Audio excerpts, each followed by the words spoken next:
There is sun and cloud here on day 3 of the Edinburgh Fringe, and I can just about see the silhouettes of people climbing up Arthur's Seat on what is a breezy, gusty day. And the clouds actually over the Royal Mile, which is a bit worrying.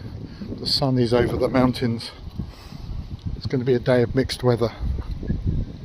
And this is what I call my 5 things video, and I think it's pretty well timed and reminds me of the many years I've been coming to the Fringe. And the 5 things on day 3 is a really good thing to do because it focuses all the busyness on some specific things, and it's a manageable number.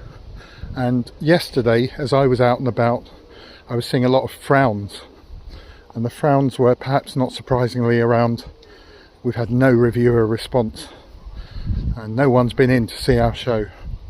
And maybe the slightly worrying stuff for 1 or 2 people, there was a reviewer in my show and she just seemed to be frowning, and I don't know where she's from, and I'm just giving the advice: go to your press office, but not all venues have a particularly active one if they're small.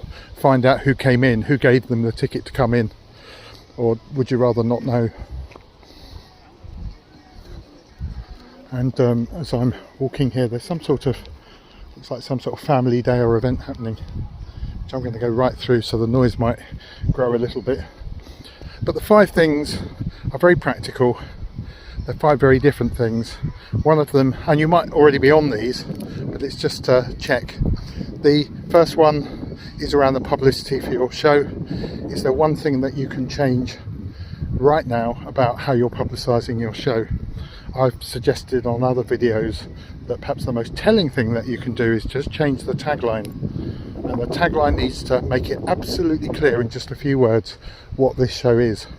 And if you've been out flyering and the taglines haven't led to people taking your flyer, stand-up comedy is probably not enough.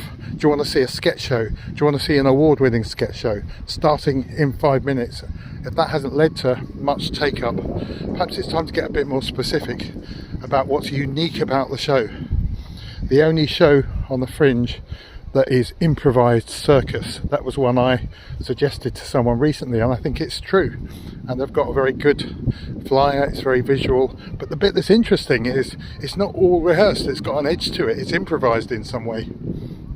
So 5 taglines today, maybe, or just one, but try a new tagline here on day 3 as you fly, as you're on social media.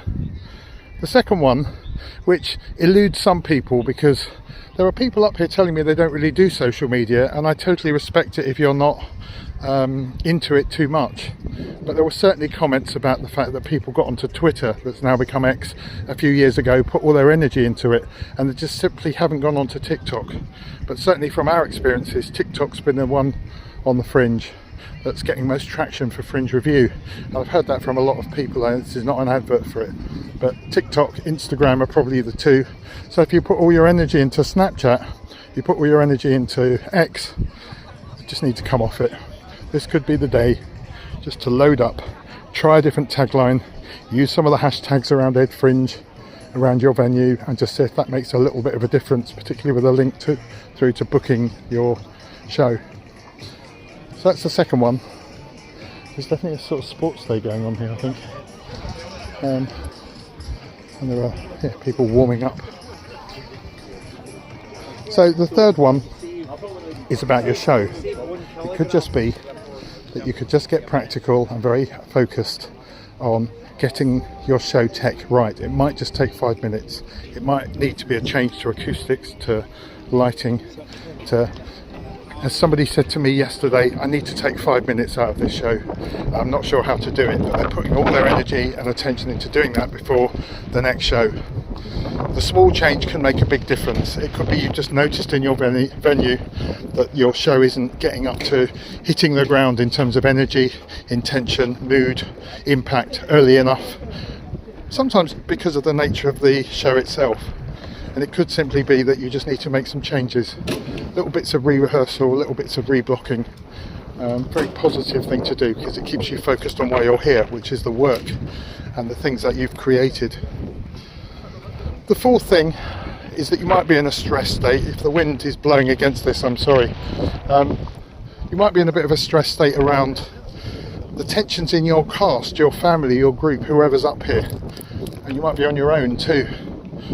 And this is about the dynamics of that. And one thing that you might change is, if you're on your own, who do you need to reach out to? Is there someone that you could just do with a really good stress reducing phone call with? Someone to meet up for coffee, not just to moan and moan, but to share some cares, to get positive.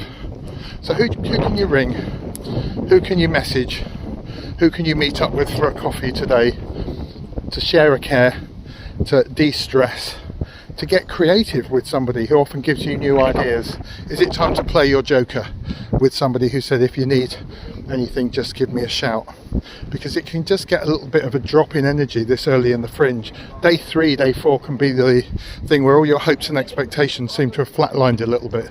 So you can get active socially. And the 5th one is, wherever you are, this is a big city, there are places to go visit. I'm recording this on a Sunday. Is to go on a little trip somewhere. The ones that people point out to me, the Royal Botanic Gardens, even just Princes Street Gardens can be quite nice with a view up to the castle. Down to the waters of Leith, down to the coast, down to Portobello, on a train to North Berwick, out to Rosslyn Chapel on a bus. Some people wait till halfway through the Fringe, but when there's a Fringe dip here on day 3, here in the early parts of the Fringe, it might be time to treat yourself. I've got 1 or 2 favourite cafes I go to, and this could be the day you have the full cooked breakfast. This could be the day where you, I don't know, get the book out that you packed with good intentions and just read a chapter. It just sounds a bit counterintuitive, but just to detach a little bit from the Fringe for an hour or 2. Forget it. It'll still be there when you get back, and just recharge your batteries. A lot of people aren't aware there's some very good special offers for the month at swimming pools and health clubs. Certainly going for a jog is what some people do. Some people head to a yoga class, and there are certainly many of those that are drop-in, free to try the first one. Do whatever it is that allows you to say, today's not only Fringe, today is me, today's my health. I'm finding for me that's happening right now. Although I'm recording this, which is not a great example of it, but I do walk quite a long way, is to turn it all off. I'm really loving this breeze. It seems to be blowing a few of my own cares away, and it's good to see the sun now shining and the clouds seem to be disappearing away from Edinburgh. Let's keep our fingers crossed. So the 5 things, there might be others that you can think of. It's less than 10, it's not too many. It's productivity, even if you don't feel you're doing the things that you need to do, like just simply admin or flyering. It could well be that these 5 things will make all the difference, and that there might be an investment in the rest of the run, however long that is. Good day.